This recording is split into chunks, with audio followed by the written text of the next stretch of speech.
Hi friends, welcome back to my YouTube channel Ashwini Jarivu. ಇವತ್ತು ನಾನು ಮಾರ್ನಿಂಗಿಂದನೇ ವ್ಲಾಗ್ನ ಸ್ಟಾರ್ಟ್ ಮಾಡಿದ್ದೀನಿ. ಈಗ ಟೈಮು ಮಾರ್ನಿಂಗ್ 11:30 ಆಗಿದೆ. ಮಾರ್ನಿಂಗ್ ಎಲ್ಲ ಕೆಲಸ ಮುಗಿಸಿ ಬ್ರೇಕ್ಫಾಸ್ಟ್ ಎಲ್ಲ ಆದಮೇಲೆ ಈಗ ವಾಶ್ ಮಾಡಿಟ್ಟಿರುವಂಥ ಬಟ್ಟೆನೆಲ್ಲ ಫೋಲ್ಡ್ ಮಾಡಿ ಎತ್ತಿಟ್ಕೊಳ್ತಾ ಇದ್ದೀನಿ. ಆ್ಯಕ್ಚುಲಿ ಈಗ ಸಮ್ಮರ್ ಇರೋದ್ರಿಂದ ತುಂಬಾ ಬೇಗ ಡ್ರೈ ಆಗಿಬಿಡುತ್ತೆ. ಮಾರ್ನಿಂಗ್ ನಾನು ವಾಶ್ ಮಾಡಿ ಹಾರಾಕಿದೆ ಅಂದರೆ ಆಲ್ಮೋಸ್ಟು 7:30ಗೆಲ್ಲ ನಾನು ಬಟ್ಟೆನ ಒಣಗಾಕ್ಬಿಟ್ಟಿದೆ. ಜಸ್ಟ್ ಒಂದು 2 ಅವರ್ಸ್ಗೆಲ್ಲ ನೀಟಾಗಿ ಡ್ರೈ ಆಗಿಬಿಟ್ಟಿತ್ತು. ಸೊ ಆದ್ದರಿಂದ ಆ ಕೆಲಸನೂ ಮುಗಿಸ್ಕೊಳ್ಳೋಣ ಅಂತ ಹೇಳಿ ಬಟ್ಟೆನೆಲ್ಲ ತೊಗೊಂಡು ಬಂದು ಈಗಲೇ ಎಲ್ಲ ಫೋಲ್ಡ್ ಮಾಡಿ ಎತ್ತಿಟ್ಕೊಳ್ತಾ ಇದ್ದೀನಿ.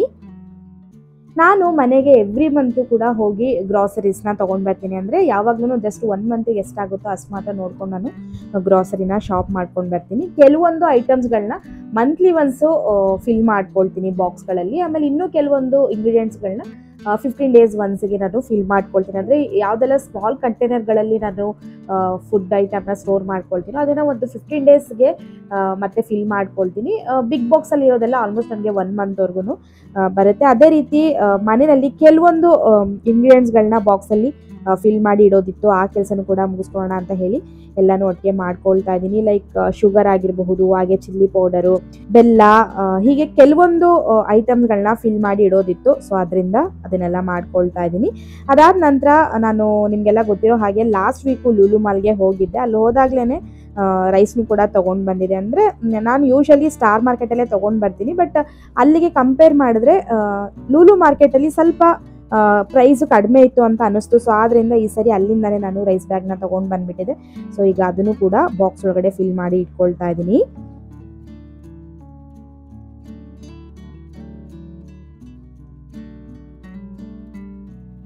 ಸೊ ನೋಡಿ, ಹಾಗೆ ಓಟ್ಸ್ ಕೂಡ ಖಾಲಿ ಆಗಿಬಿಟ್ಟಿತ್ತು. ಸ್ವಲ್ಪ ಇದ್ದಂಗೆ ಮತ್ತೆ ನಾನು ಅದರೊಳಗಡೆ ಫಿಲ್ ಮಾಡಿಬಿಡ್ತಾ ಇದ್ದೆ. ಬಟ್ ಗ್ಲಾಸ್ ಜಾರ್ಗಳನ್ನೆಲ್ಲ ವಾಶ್ ಮಾಡೋದಿತ್ತು. ಸೊ ಆದ್ದರಿಂದ ಕಂಪ್ಲೀಟಾಗಿ ಖಾಲಿ ಆಗೋವರೆಗೂ ವೆಯ್ಟ್ ಮಾಡಿ ನಂತರ ಗ್ಲಾಸ್ ಜಾರ್ಸ್ಗಳನ್ನೆಲ್ಲ ವಾಶ್ ಮಾಡಿಕೊಂಡು ಈಗ ಫಿಲ್ ಮಾಡಿ ಇಡ್ತಾ ಇದ್ದೀನಿ. ಈ ರೀತಿ ನನ್ನ ಹತ್ರ ಟೋಟಲ್ 4 ಗ್ಲಾಸ್ ಕಂಟೈನರ್ಗಳಿತ್ತು. ಅಂದರೆ 2 kg ಕೆಪಾಸಿಟಿ ಇರುವಂಥ ಈ ರೀತಿ ಗ್ಲಾಸ್ ಜಾರ್ಗಳಲ್ಲಿ ನಾನು ಒಂದರಲ್ಲಿ ಮೂಸ್ಲಿ, ಒಂದರಲ್ಲಿ ನವಣೆ, ಒಂದರಲ್ಲಿ ಓಟ್ಸ್, ಹಾಗೆಯೇ ಒಂದರಲ್ಲಿ ಚಾಕೋಸ್ನ ಫಿಲ್ ಮಾಡಿಟ್ಟಿದ್ದೆ. ಬಟ್ ಈ ನಡುವೆ ಚಾಕೋಸ್ನ ತರೋದನ್ನ ಸ್ಟಾಪ್ ಮಾಡಿಬಿಟ್ಟಿದ್ದೀನಿ. ಸೊ ಆದ್ದರಿಂದ ಆ ಒಂದು ಗ್ಲಾಸ್ ಜಾರಲ್ಲಿ ಈಗ ಜೀರಾ ರೈಸ್ನ ಫಿಲ್ ಮಾಡಿ ಇಟ್ಕೊಳ್ತಾ ಇದ್ದೀನಿ. ನೆಕ್ಸ್ಟು ಕಾಫಿ ಟೈಮಲ್ಲಿ ತಿನ್ನೋದಕ್ಕೆ ಅಂತ ಬಿಸ್ಕೆಟ್ಸ್ಗಳನ್ನ ಅಥವಾ ಕುಕೀಸ್ಗಳನ್ನ ಈ ರೀತಿ ಗ್ಲಾಸ್ ಕಂಟೈನರಲ್ಲಿ ಸ್ಟೋರ್ ಮಾಡಿ ಇಟ್ಕೊಳ್ತೀನಿ. ಅದನ್ನು ಕೂಡ ಖಾಲಿ ಆಗಿತ್ತು. ಸೊ ಅದು ಕಂಪ್ಲೀಟಾಗಿ ಖಾಲಿ ಆದಮೇಲೆ ಅದನ್ನು ಕೂಡ ವಾಶ್ ಮಾಡಿ ಈಗ ಹೊಸದಾಗಿ ಫಿಲ್ ಮಾಡಿ ಇಟ್ಕೊಳ್ತಾ ಇದ್ದೀನಿ.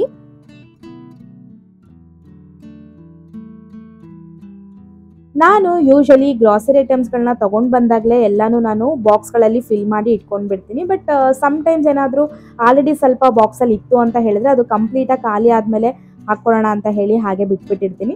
ಅದು ಕಂಪ್ಲೀಟಾಗಿ ಖಾಲಿ ಆದಮೇಲೆ ಒಂದ್ಸರಿ ನೀಟಾಗಿ ವಾಶ್ ಮಾಡಿಕೊಂಡು ನಂತರ ಹೊಸದಾಗಿ ಮತ್ತೆ ನಾನು ಫಿಲ್ ಮಾಡಿ ಇಟ್ಕೊಳ್ತೀನಿ. ಸೊ ಅದೇ ರೀತಿ ಕೆಲವೊಂದು ಐಟಮ್ಸ್ಗಳನ್ನ ಫಿಲ್ ಮಾಡೋದಿತ್ತು. ಸೊ ಆದ್ದರಿಂದ ನಾನು ಫ್ರೀ ಟೈಮಲ್ಲೇ ನೋಡಿಕೊಂಡು, ಅಂದರೆ ಕುಕ್ಕಿಂಗ್ ಮಾಡದೇ ಇರುವಂಥ ಟೈಮಲ್ಲೇ ನೋಡಿ ಎಲ್ಲ ಫಿಲ್ ಮಾಡ್ಕೊಳ್ತಾ ಇದ್ದೀನಿ. ಬಿಕಾಸ್ ಈ ರೀತಿ ಮುಂಚೆನೇ ಎಲ್ಲ ಫಿಲ್ ಮಾಡಿ ಇಟ್ಕೊಂಡ್ಬಿಟ್ರೆ ಕುಕ್ಕಿಂಗ್ ಮಾಡುವಂಥ ಟೈಮಲ್ಲಿ ನಮಗೆ ಟೈಮ್ ಸೇವ್ ಆಗುತ್ತೆ, ತುಂಬ ಕ್ವಿಕ್ಕಾಗಿ ಕುಕ್ಕಿಂಗ್ ಮಾಡ್ಕೊಳ್ಳೋದಕ್ಕೆ ಹೆಲ್ಪ್ ಆಗುತ್ತೆ.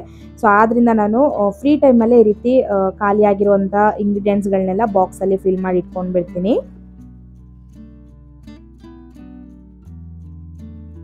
ಓಕೆ ಫ್ರೆಂಡ್ಸ್, ಮತ್ತೆ ನಾನು ಈ ವ್ಲಾಗ್ನ ಈವ್ನಿಂಗಿಂದ ಕಂಟಿನ್ಯೂ ಮಾಡ್ತಾ ಇದ್ದೀನಿ. ಈಗ ಟೈಮು 6 o'clock ಆಗಿದೆ. ಇದು ನನ್ನ ಕಾಫಿ ಟೈಮ್ ಅಂತಲೇ ಹೇಳಬಹುದು. ಪ್ರತಿದಿನ ನಾನು ಈವ್ನಿಂಗ್ ಆಗ್ತಾ ಇದ್ದಂಗೆ ಕಾಫಿನ ಮಾಡ್ಕೊಂಡು ಕುಡಿತೀನಿ. ಬಟ್ ಇವತ್ತು ಯಾಕೋ ಟೀ ಕುಡಿಬೇಕು ಅಂತ ಅನಿಸ್ತಾ ಇತ್ತು ಅಂತ ಹೇಳಿ ಟೀನ ಪ್ರಿಪೇರ್ ಮಾಡ್ಕೊಳ್ತಾ ಇದ್ದೀನಿ. ಆ್ಯಕ್ಚುಲಿ ನನಗೆ ಮದುವೆ ಮುಂಚೆ ಟೀ ಕಾಫಿನೂ ಕೂಡ ಇಡೋದಕ್ಕೆ ಬರ್ತಾ ಇರಲಿಲ್ಲ. ಕುಕ್ಕಿಂಗಲ್ಲಂತೂ ಫುಲ್ ಝೀರೋ ಅಂತಲೇ ಹೇಳಬಹುದು. ನಾನು ಏನಿದ್ರು ಮದುವೆ ಆದಮೇಲೆ ಅಡುಗೆ ಮಾಡೋದಕ್ಕೆಲ್ಲ ಕಲ್ತಿರೋದು. ಆ್ಯಂಡ್ ಟೀ ಕಾಫಿ ಪ್ರತಿಯೊಂದೂ ಅಷ್ಟೇ. ಅದರಲ್ಲೂ ಟೀ ಅಂತೂ ಈ ನಡುವೆ ನಾನು ಚೆನ್ನಾಗಿ ಮಾಡೋದಕ್ಕೆ ಕಲ್ತಿರೋದು ಅಂತಲೇ ಹೇಳಬಹುದು. ಬಿಕಾಸ್ ಮುಂಚೆ ಎಲ್ಲ ಟೀ ಮಾಡೋಕ್ಕೆ ಹೋದರೆ ಚೆನ್ನಾಗೇ ಬರ್ತಾ ಇರಲಿಲ್ಲ. ಅಂದರೆ ಫಸ್ಟು ನಾನು ನೀರನ್ನ ಹಾಕಿ ಟೀ ಪೌಡರ್ನ ಹಾಕಿ ಕುದ್ದಿದ ಮೇಲೆ ಹಾಲನ್ನ ಹಾಕಿ ಟೀ ಮಾಡ್ತಾಯಿದ್ದೆ. ಬಟ್ ಆವಾಗ ಅಷ್ಟು ಚೆನ್ನಾಗಿ ಬರ್ತಾ ಇರಲಿಲ್ಲ, ಟೇಸ್ಟೇ ಇರ್ತಾ ಇರಲಿಲ್ಲ. ಬಟ್ ಆಮೇಲೆ ಹೀಗೆ ಕೇಳ್ತಾ ನಮ್ಮ ಆಂಟಿ ಒಬ್ಬರು ಈ ಒಂದು ಮೆಥಡ್ನ ಹೇಳಿದ್ರು. ಅಂದರೆ ಹಾಲಿಗೆ ಟೀ ಪೌಡರ್ ಹಾಗೆ ಸಕ್ಕರೆನ ಹಾಕಿ ಸಿಮ್ಮಲ್ಲಿ ಇಟ್ಟು ಕುದಿಸೋದ್ರಿಂದ ಚೆನ್ನಾಗಿ ಬರುತ್ತೆ ಅಂತ ಹೇಳಿದರು. ಈ ಒಂದು ಮೆಥಡ್ನ ಫಾಲೋ ಮಾಡಿದಾಗಿಂದ ನನಗೆ ಟೀ ತುಂಬಾ ಟೇಸ್ಟಿಯಾಗಿ ಬರ್ತಾ ಇದೆ. ಸೊ ಆದ್ದರಿಂದ ನನಗೇನಾದರೂ ಟೀ ಕುಡಿಬೇಕು ಅಂತ ಅನ್ನಿಸ್ದಾಗ ಈ ಒಂದು ಮೆಥಡಲ್ಲೇ ಟೀನ ಮಾಡ್ಕೊಳ್ತೀನಿ. ಲಾಸ್ಟ್ ವೀಕು ಲುಲು ಮಾರ್ಕೆಟ್ ಹೋದಾಗ ಅಲ್ಲಿಂದ ನಾನು ವರ್ಕಿನ ತೊಗೊಂಡು ಬಂದಿದ್ದೆ. ಇದನ್ನು ನಾವು ನನ್ನ ಚೈಲ್ಡ್ಹುಡ್ ಡೇಸಲ್ಲಿ ತುಂಬಾ ತಿಂದಿದ್ದೀವಿ ಅಂತ ಹೇಳ್ಬೋದು. ಆಗ 1 ರೂಪಿಗೆ 2 ಪೀಸ್ ಏನೋ ಬರ್ತಾಯಿತ್ತು. ಸಿಕ್ಕಾಪಟ್ಟೆ ತೊಗೊಂಡು ತಿಂತಾಯಿದ್ವಿ. ಇದನ್ನು ಲುಲು ಮಾರ್ಕೆಟಲ್ಲಿ ನೋಡಿದಾಗ ಒಂಥರ ಖುಷಿ ಆಗೋಯ್ತು. ನೋಡಿದ ತಕ್ಷಣ ತಿನ್ನಬೇಕು ಅಂತ ಆಸೆ ಆಗೋಯ್ತು. ಸೊ ಆದ್ದರಿಂದ ಇದನ್ನು ತೊಗೊಂಡು ಬಂದಿದ್ದೆ.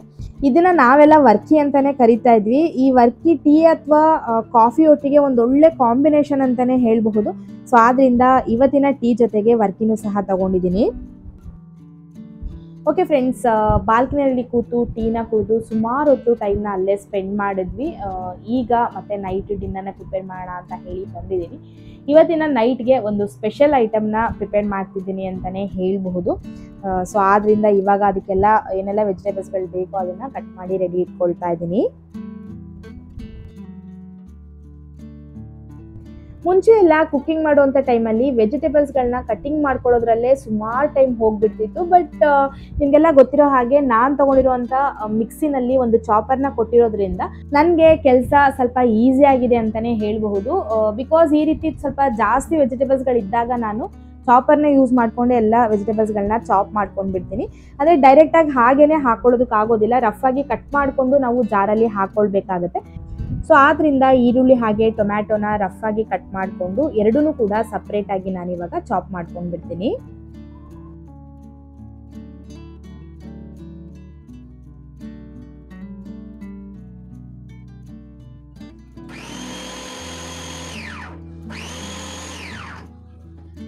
ನೋಡಿ ಈರುಳ್ಳಿ ಎಲ್ಲ ಎಷ್ಟು ಚೆನ್ನಾಗಿ ಚಾಪ್ ಆಗಿದೆ. ನಿಮಗೆ ಯಾವ ಸೈಜಿಗೆ ಬೇಕೋ ಆ ಸೈಜ್ ನೋಡಿಕೊಂಡು ನೀವು ಚಾಪ್ ಮಾಡ್ಕೊಳ್ಬಹುದು. ನನಗೆ ಸ್ವಲ್ಪ ಸಣ್ಣದಾಗಿ ಬೇಕಿತ್ತು ಅಂತ ಹೇಳಿ ಸಣ್ಣದಾಗಿ ಚಾಪ್ ಮಾಡ್ಕೊಂಡಿದ್ದೀನಿ. ಇದೇ ರೀತಿ ಸಣ್ಣದಾಗಿ ಕೈಯಲ್ಲಿ ಕಟ್ ಮಾಡೋದಾಯಿತು ಅಂತಂದರೆ ಟೈಮ್ ತುಂಬ ಹಿಡಿಯುತ್ತೆ. ಜೊತೆಗೆ ಈರುಳ್ಳಿ ಕಟ್ ಮಾಡೋಂಥ ಟೈಮಲ್ಲಿ ಕಣ್ಣಲ್ಲಿ ಫುಲ್ಲು ಬರ್ನಿಂಗು, ಹಾಗೆ ಕಣ್ಣಲ್ಲಿ ನೀರು ಬರ್ತಾ ಇರುತ್ತೆ. ಫುಲ್ಲು ಕಷ್ಟಪಟ್ಕೊಂಡು ಈರುಳ್ಳಿನ ಕಟ್ ಮಾಡ್ಕೊಳ್ಬೇಕು. ಬಟ್ ಈ ಚಾಪರ್ ಬಂದಾಗಿಂದ ನನಗೆ ಈ ಎಲ್ಲ ಪ್ರಾಬ್ಲಮ್ಗಳು ದೂರ ಆಗಿದೆ, ಟೈಮ್ ಕೂಡ ಸೇವ್ ಆಗಿದೆ ಅಂತಲೇ ಹೇಳಬಹುದು. ಈ ಒಂದು ಚಾಪರಲ್ಲಿ ನಿಮಗೆ ಯಾವ ಸೈಜಿಗೆ ಬೇಕೋ ಆ ಸೈಜ್ಗೆ ವೆಜಿಟೇಬಲ್ಸ್ಗಳನ್ನ ಚಾಪ್ ಮಾಡ್ಕೊಳ್ಬಹುದು. ಸೊ ನೀವು ಆಗಲೇ ನೋಡಿದಾಗೆ ಈರುಳ್ಳಿ ಸ್ವಲ್ಪ ಸಣ್ಣದಾಗಿಯೇ ಬೇಕಿತ್ತು ಅಂತ ಹೇಳಿ ಸಣ್ಣದಾಗಿ ಚಾಪ್ ಮಾಡ್ಕೊಂಡಿದ್ದೀನಿ. ಅದೇ ರೀತಿ ನನಗೆ ಸ್ವಲ್ಪ ರಫ್ ಆಗಿ ಟೊಮೆಟೊ ಪೇಸ್ಟ್ ಮಾಡ್ಕೊಳ್ಬೇಕಾಗಿತ್ತು. ಸೊ ಅದನ್ನು ಕೂಡ ಚಾಪರಲ್ಲೇ ರೆಡಿ ಮಾಡಿ ಇಟ್ಕೊಂಡಿದ್ದೀನಿ. ಈರುಳ್ಳಿ ಹಾಗೆ ಟೊಮೆಟೊನ ಚಾಪ್ ಮಾಡ್ಕೊಂಡಿದ್ದಾದಮೇಲೆ ಈ ರೆಸಿಪಿಗೆ ನನಗೆ ಕ್ಯಾಪ್ಸಿಕಮ್ ಕೂಡ ಬೇಕಾಗುತ್ತೆ. ಸೊ ಆದ್ದರಿಂದ ಅದನ್ನು ಕೂಡ ರಫ್ ಆಗಿ ಕಟ್ ಮಾಡಿಕೊಂಡು ಈಗ ಚಾಪರಲ್ಲಿ ಹಾಕ್ಕೊಂಡು ಚಾಪ್ ಮಾಡ್ಕೊಂಡು ಬಿಡ್ತೀನಿ. ಸೊ ನೋಡಿ ಕ್ಯಾಪ್ಸಿಕಮ್ ಕೂಡ ಎಷ್ಟು ಚೆನ್ನಾಗಿ ಚಾಪ್ ಆಗಿದೆ. ನನಗೆ ಸಣ್ಣದಾಗಿ ಬೇಕಿತ್ತು ಅಂತ ಹೇಳಿ ಸಣ್ಣದಾಗೇ ಚಾಪ್ ಮಾಡ್ಕೊಂಡಿದ್ದೀನಿ.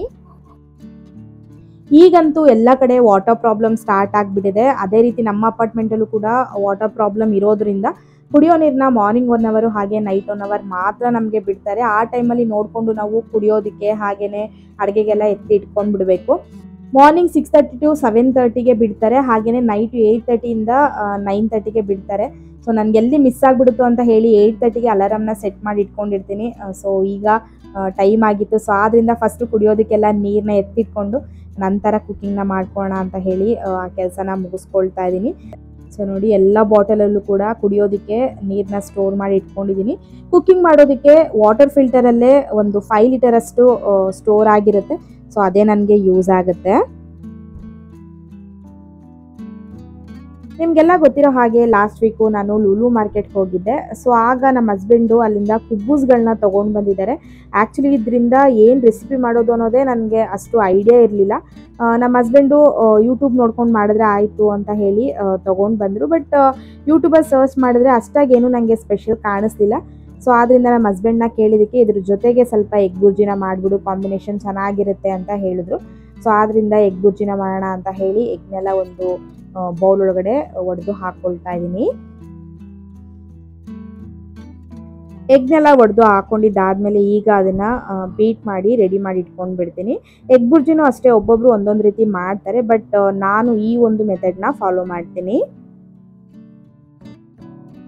ನೈಟು ಡಿನ್ನರ್ನ ಮಾಡೋದ್ರ ಜೊತೆಗೆ ಕುಡಿಯೋದಕ್ಕೆ ಬಿಸಿನೀರು ಕೂಡ ಕಾಯಿಸೋದಕ್ಕೆ ಅಂತ ಇಟ್ಕೊಳ್ತಾ ಇದ್ದೀನಿ. ಅದಾದ ನಂತರ ಎಗ್ ಬುರ್ಜಿ ಮಾಡೋದಕ್ಕೆ ಅಂತ ಹೇಳಿ ಗ್ಯಾಸ್ ಸ್ಟವ್ ಮೇಲೆ ಒಂದು ಪ್ಯಾನ್ ಕೂಡ ರೆಡಿ ಮಾಡಿ ಇಟ್ಕೊಂಡಿದ್ದೀನಿ. ಎಗ್ ಬುರ್ಜಿನ ಮಾಡೋದಕ್ಕೆ ಒಂದು ಪ್ಯಾನ್ ಒಳಗಡೆ ಸುಮಾರು 6 ಸ್ಪೂನಷ್ಟು ಎಣ್ಣೆನ ಹಾಕ್ಕೊಂಡು ಎಣ್ಣೆ ಬಿಸಿ ಆದಮೇಲೆ 1.5 ಸ್ಪೂನಷ್ಟು ನಾನು ಜೀರಿಗೆನ ಸೇರಿಸ್ಕೊಳ್ತಾ ಇದ್ದೀನಿ. ಜೀರಿಗೆ ಸ್ವಲ್ಪ ರೋಸ್ಟ್ ಆದಮೇಲೆ ಇದಕ್ಕೆ ಕಟ್ ಮಾಡಿ ಇಟ್ಕೊಂಡಿರುವಂಥ ಈರುಳ್ಳಿನ ಸೇರಿಸ್ಕೊಳ್ತಾ ಇದ್ದೀನಿ. ನಾನು ಆಲ್ಮೋಸ್ಟ್ 2 ಈರುಳ್ಳಿನ ತೊಗೊಂಡಿದ್ದೆ. ಹಾಕ್ಕೊಂಡಿರುವಂಥ ಈರುಳ್ಳಿ ಸ್ವಲ್ಪ ಸಾಫ್ಟ್ ಆಗೋವರೆಗೂ ಇದನ್ನು ಫ್ರೈ ಮಾಡಿಕೊಂಡು ನಂತರ ಕಟ್ ಮಾಡಿ ಇಟ್ಕೊಂಡಿರುವಂಥ ಕ್ಯಾಪ್ಸಿಕಮ್ನ ಇದಕ್ಕೆ ಸೇರಿಸ್ಕೊಳ್ತೀನಿ. ಕ್ಯಾಪ್ಸಿಕಮ್ ಇದು ಬಂದು ಆಪ್ಷನಲ್ಲು, ನಿಮ್ಗೇನಾದರೂ ಇಷ್ಟ ಆಗುತ್ತೆ ಟೇಸ್ಟು ಅಂದರೆ ಹಾಕ್ಕೊಳ್ಬಹುದು, ಇಲ್ಲ ಅಂತಂದರೆ ಸ್ಕಿಪ್ ಮಾಡ್ಕೊಳ್ಬಹುದು. ಹಾಕ್ಕೊಂಡಿರುವಂಥ ಕ್ಯಾಪ್ಸಿಕಮ್ ಕೂಡ ಸ್ವಲ್ಪ ಸಾಫ್ಟ್ ಆಗೋವರೆಗೂ ಫ್ರೈ ಮಾಡಿಕೊಂಡು ನೆಕ್ಸ್ಟು ಇದಕ್ಕೆ ನಾನು ಟೊಮೆಟೊ ಪೇಸ್ಟ್ನ ಸೇರಿಸ್ಕೊಳ್ತಾ ಇದ್ದೀನಿ. ನೀವು ಟೊಮೆಟೊ ಪೇಸ್ಟ್ ಥರ ಮಾಡ್ಕೊಂಡು ಆದರೂ ಹಾಕ್ಕೊಳ್ಬಹುದು, ಇಲ್ಲಾಂತಲೇ ಇದನ್ನು ಕೂಡ ಸಣ್ಣದಾಗಿ ಕಟ್ ಮಾಡಿ ಕೂಡ ಹಾಕ್ಕೊಳ್ಬಹುದು. ಟೊಮೆಟೊ ಪೇಸ್ಟ್ನ ಹಾಕ್ಕೊಂಡಿದ್ದಾದಮೇಲೆ ಈಗ ಇದಕ್ಕೆ 1 ಸ್ಪೂನಷ್ಟು ಉಪ್ಪು, ಒಂದು ಅರ್ಧ ಸ್ಪೂನಷ್ಟು ಅಡುಗೆ ಅರಿಶಿನ, ಹಾಗೆಯೇ ನಿಮಗೆ ಖಾರಕ್ಕೆ ಎಷ್ಟು ಬೇಕೋ ಅಷ್ಟು ನೋಡಿಕೊಂಡು ಚಿಲ್ಲಿ ಪೌಡರ್ನ ಆ್ಯಡ್ ಮಾಡ್ಕೊಳ್ಬೇಕು.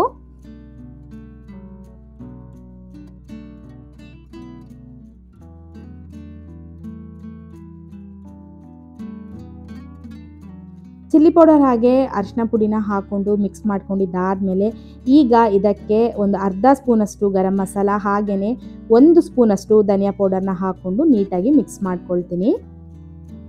ಅಂದರೆ ಹಾಕ್ಕೊಂಡಿರುವಂಥ ಸ್ಪೈಸಸ್ ಎಲ್ಲ ಕಂಪ್ಲೀಟಾಗಿ ಹಸಿ ವಾಸನೆ ಹೋಗೋವರೆಗೂ ಇದನ್ನು ನಾವು ಮಿಕ್ಸ್ ಮಾಡ್ಕೊಳ್ಬೇಕಾಗತ್ತೆ. ಸ್ಟಾರ್ಟಿಂಗಲ್ಲಿ ಸ್ವಲ್ಪ ಉಪ್ಪನ್ನ ಹಾಕ್ಕೊಂಡಿದ್ದೆ, ಅಂದರೆ ಈರುಳ್ಳಿನೆಲ್ಲ ಫ್ರೈ ಮಾಡಬೇಕಾದ್ರೆ ಸ್ವಲ್ಪ ಹಾಕ್ಕೊಂಡಿದ್ದೆ, ಈಗಲೂ ಸ್ವಲ್ಪ ಹಾಕ್ಕೊಂಡು ಮಿಕ್ಸ್ ಮಾಡ್ಕೊಳ್ತಾ ಇದ್ದೀನಿ.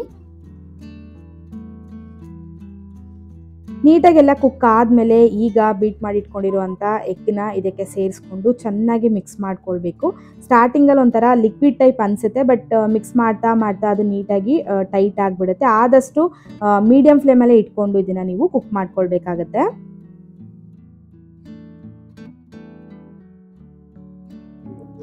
ಎಗ್ನ ಹಾಕ್ಕೊಂಡಿದ್ದಾದಮೇಲೆ ಈ ರೀತಿ ಕಂಟಿನ್ಯೂಸ್ ಆಗಿ ಮಿಕ್ಸ್ ಮಾಡ್ತಾನೆ ಇರಬೇಕಾಗತ್ತೆ, ಇಲ್ಲ ಅಂತಂದರೆ ಬಿಟ್ಬಿಟ್ರೆ ತಳ ಅಂಟ್ಬಿಡುತ್ತೆ. ಸೊ ಆದ್ದರಿಂದ ಒಂದೊಂದು ಚೂರು ಗ್ಯಾಪ್ ಬಿಡದೇ ಇರೋಂಗೆ ಈ ರೀತಿ ಮಿಕ್ಸ್ ಮಾಡ್ತಾನೆ ಇದ್ದೀನಿ.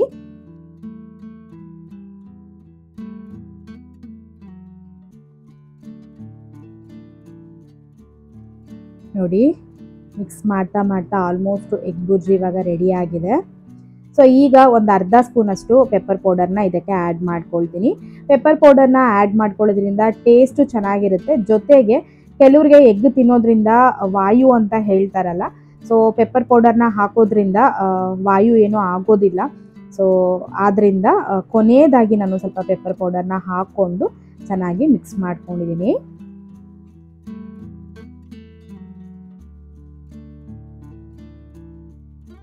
ಓಕೆ ಫ್ರೆಂಡ್ಸ್, ಫೈನಲಿ ಕುಬ್ಬೂಸ್ಗೆ ಫಿಲ್ ಮಾಡೋದಕ್ಕೆ ಅಂತ ಎಗ್ ಬುರ್ಜಿ ಮಾಡಿದ್ದೆಲ್ಲ ಕಂಪ್ಲೀಟ್ ಆಗಿದೆ.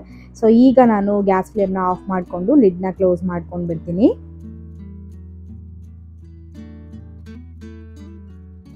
ಎಗ್ ಬುರ್ಜಿ ಎಲ್ಲ ಮಾಡಿದ್ದಾದಮೇಲೆ ಈಗ ನಾನು ಕುಬ್ಬೂಸ್ನ ಸ್ವಲ್ಪ ಸ್ಟವ್ ಮೇಲೆ ಬಿಸಿ ಮಾಡ್ಕೊಳ್ಳೋಣ ಅಂತ ಹೇಳಿ ರೋಸ್ಟಿಂಗ್ ನೆಟ್ನ ಇಟ್ಕೊಂಡಿದ್ದೀನಿ. ತವ ಮೇಲೆ ಬಿಸಿ ಮಾಡ್ಕೊಳ್ಳೋದಕ್ಕಿಂತ ಈ ರೀತಿ ರೋಸ್ಟಿಂಗ್ ನೆಟ್ ಅಥವಾ ಡೈರೆಕ್ಟಾಗಿ ಸ್ಟವ್ ಮೇಲೆ ಬಿಸಿ ಮಾಡ್ಕೊಳ್ಳೋದ್ರಿಂದ ಚೆನ್ನಾಗಿರುತ್ತೆ ತಿನ್ನೋದಕ್ಕೆ. ಸೊ ಆದ್ದರಿಂದ ನಾನು ಈ ರೀತಿ ಬಿಸಿ ಮಾಡ್ಕೊಳ್ತಾ ಇದ್ದೀನಿ. ಗ್ಯಾಸ್ ಫ್ಲೇಮ್ನ ನೀವು ಹೈಯಲ್ಲೇ ಇಟ್ಕೊಂಡು ಬಿಸಿ ಮಾಡ್ಕೊಳ್ಬೇಕಾಗತ್ತೆ.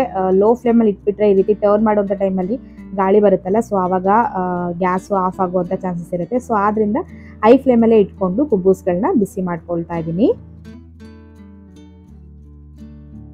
ಒಂದು ಪ್ಯಾಕಲ್ಲಿ ಟೋಟಲ್ 6 ಕುಬ್ಬೂಸ್ಗಳನ್ನ ಕೊಟ್ಟಿದ್ರು. ಸೊ ಈಗ ಎಲ್ಲ ಕುಬ್ಬೂಸ್ಗಳನ್ನು ರೋಸ್ಟಿಂಗ್ ನೆಟ್ ಮೇಲೆ ಇಟ್ಕೊಂಡು ರೋಸ್ಟ್ ಮಾಡ್ಕೊಂಡಿದ್ದೀನಿ. ಸೊ ನೋಡಿ, ಕುಬ್ಬೂಸ್ಗಳೆಲ್ಲ ರೆಡಿ ಇದೆ, ಜೊತೆಗೆ ಎಗ್ ಬುರ್ಜಿ ಕೂಡ ರೆಡಿ ಆಗಿದೆ. ಸೊ ನೋಡ್ತಾ ಇರ್ಬೋದು ಎಷ್ಟು ಚೆನ್ನಾಗಿ ಬಂದಿದೆ ಅಂತ. ಎಗ್ ಬುರ್ಜಿನೂ ಸಹ ಒಬ್ಬೊಬ್ರು ಒಂದೊಂದು ರೀತಿ ಮಾಡ್ತಾರೆ, ಬಟ್ ಇವತ್ತು ನಾನು ಫಾಲೋ ಮಾಡುವಂಥ ಮೆಥಡ್ ಅಂದರೆ ನಾನು ಮಾಡುವಂಥ ಎಗ್ ಬುರ್ಜಿ ರೆಸಿಪಿನ ನಿಮ್ಮ ಜೊತೆ ಶೇರ್ ಮಾಡ್ಕೊಂಡಿದ್ದೀನಿ. ಐ ಹೋಪ್ ನಿಮ್ಗೆ ಇಷ್ಟ ಆಗಿರುತ್ತೆ ಅಂತ ಅಂದ್ಕೊಳ್ತೀನಿ. ಸೊ ಈಗ ರೋಸ್ಟ್ ಮಾಡ್ಕೊಂಡಿರುವಂಥ ಕುಬ್ಬೂಸ್ ಮೇಲೆ ಸ್ವಲ್ಪ ಶೇಜ್ವಾನ್ ಚಟ್ನಿನ ಹಾಕ್ಕೊಂಡು ಸ್ಪ್ರೆಡ್ ಮಾಡ್ಕೊಳ್ತಾ ಇದ್ದೀನಿ. ಡೈರೆಕ್ಟಾಗಿ ಕುಬ್ಬೂಸ್ ಜೊತೆ ತಿನ್ನೋದಕ್ಕಿಂತ ಈ ರೀತಿ ಶೇಜ್ವಾನ್ ಚಟ್ನಿನ ಹಾಕ್ಕೊಂಡು ಎಗ್ ಬುರ್ಜಿ ಜೊತೆ ತಿನ್ನೋದ್ರಿಂದ ಟೇಸ್ಟ್ ಇನ್ನೂ ಚೆನ್ನಾಗಿರುತ್ತೆ. ಸೊ ಆದ್ದರಿಂದ ಈ ರೀತಿ ನಾನು ಮಾಡ್ಕೊಳ್ತಾ ಇದ್ದೀನಿ. ಎಗ್ ಬುರ್ಜಿನ ಮಿಡಲಲ್ಲಿ ಹಾಕ್ಕೊಂಡು ಈ ರೀತಿ ರೋಲ್ ಮಾಡ್ಕೊಂಡಾದರೂ ತಿನ್ನಬಹುದು, ಇಲ್ಲ ಅಂತ ಹೇಳಿದ್ರೆ ಕುಬ್ಬೂಸ್ ಮೇಲೆ ಶೇಜ್ವಾನ್ ಚಟ್ನಿ ಅಥವಾ ಗ್ರೀನ್ ಚಟ್ನಿ ಏನಾದರೂ ಸ್ಪ್ರೆಡ್ ಮಾಡಿಕೊಂಡು ನಂತರ ಇದ್ರ ಮೇಲ್ಗಡೆ ಎಗ್ ಬುರ್ಜಿನ ಹಾಕ್ಕೊಂಡು ಕೂಡ ಡೈರೆಕ್ಟಾಗಿ ತಿನ್ನಬಹುದು. ಇದು ಕೂಡ ಚೆನ್ನಾಗಿ ಅನಿಸುತ್ತೆ.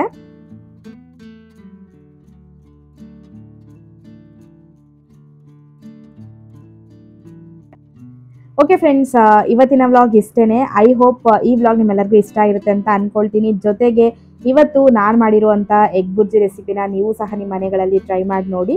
ಹೇಗೆ ಬಂತು ಅಂತ ಕಮೆಂಟ್ ಬಾಕ್ಸಲ್ಲಿ ಕಮೆಂಟ್ ಮಾಡಿ ತಿಳಿಸಿ ಅಂತ ಹೇಳ್ತಾ ಈ ವಿಡಿಯೋನ ಇಲ್ಲಿಗೆ ಎಂಡ್ ಮಾಡ್ತಾ ಇದ್ದೀನಿ. Thank you.